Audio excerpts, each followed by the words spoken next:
Welcome to another episode of Jay's Learning School, where I help you to understand and speak better English.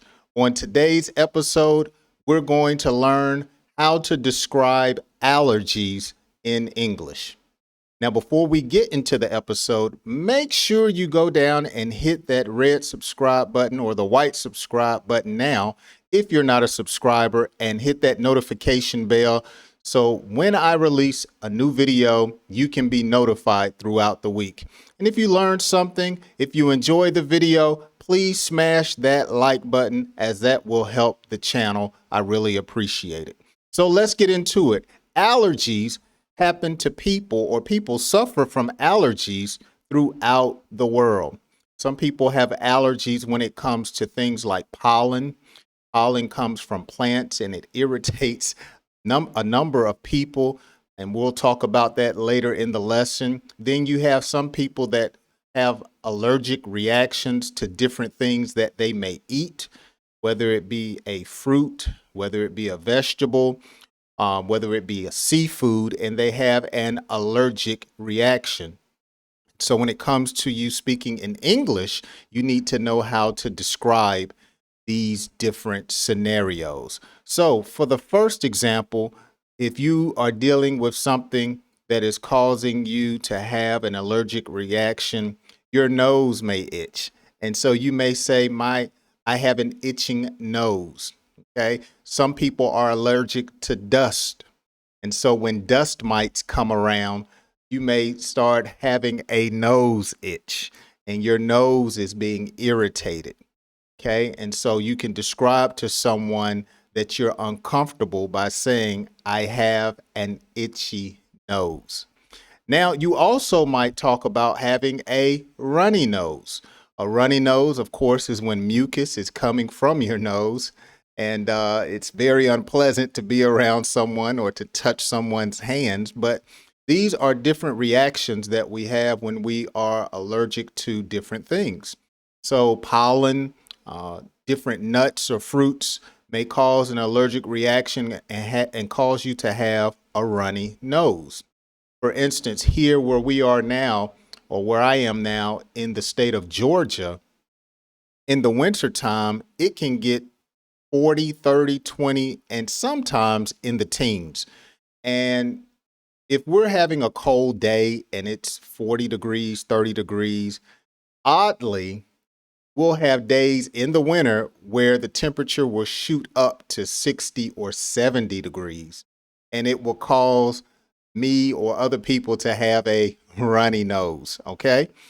Now, another way that you could describe having an allergic reaction, you may tell someone, I need a tissue.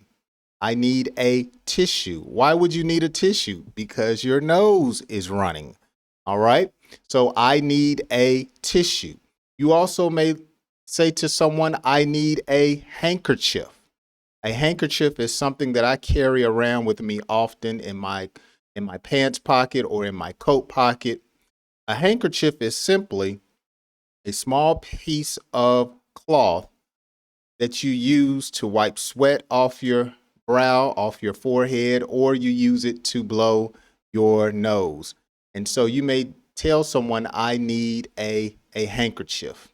Another way to describe that you are having an allergic reaction to something is sinus pain. I have sinus pain.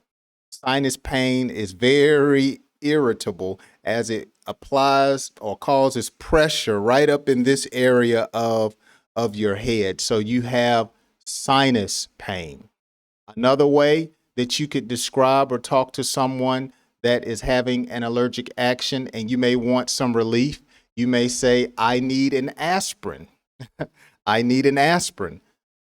Of course, an aspirin is a over-the-counter medication that people take in order to bring relief to pain, especially headaches or other type pain in the body. So you may say, I need an aspirin. And finally, if you're dealing with allergies, you may ask someone, what are the ingredients? Before you eat certain things, you may ask someone, what is in this? what does this contain? What are the ingredients? There are some people, they have allergic reaction to shrimp, and so they can't eat different foods that may have shrimp in them. There are some people that are allergic to peanut butter. So they would ask, what does this contain? There are certain cookies that have walnuts or pecans, and they would ask, what are the ingredients? Because they would not want to take something that would cause them to have an allergic reaction. Some people break out when they have an allergic reaction. So you may have to tell someone, I've had a breakout or I have a rash because I am allergic to coconut oil or I am allergic to canola oil. And so you may have a rash or you may break out, or some people actually break out in hives. They have little bumps that come all over their skin. So these are just different ways that you can describe allergies and have conversations about allergies in English. Hey, I want to thank you so much for watching today's episode here on Jay's Learning School. Drop me a comment. Are you allergic to something?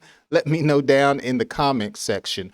Or how would you communicate that you're dealing with allergies? Let me know down in the comment section.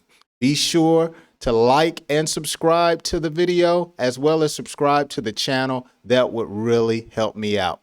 I hope you join me on my next video, and I really appreciate you taking time to watch today's lesson. Catch you on my next video. While you're here on my channel, be sure to watch some of my other episodes right here on Jay's Learning Channel. Talk to you soon.